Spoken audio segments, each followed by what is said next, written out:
For decades, a group of elite public officials and politicians have been getting away with not paying their electricity bill. And as Clint Watson tells us tonight, the head of B.P.L's board, Donnell Osborne, says that practice will come to an end.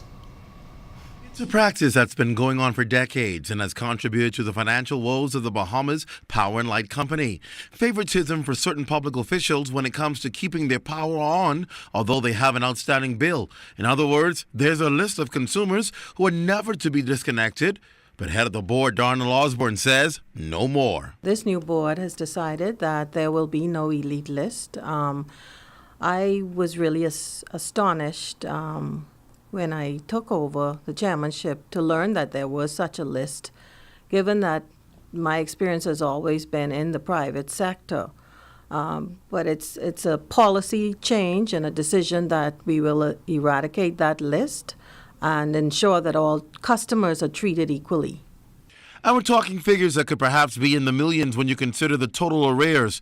The individuals come from across a political divide and a wider cross-section as well. It's politicians, former parliamentarians, high-profile people, and I'm even learning that in some cases there may be special employees.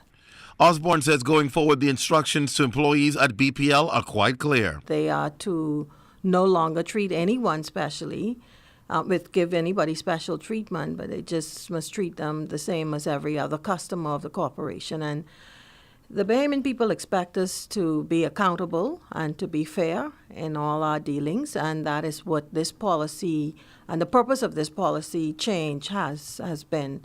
We will adopt the same policies for everyone.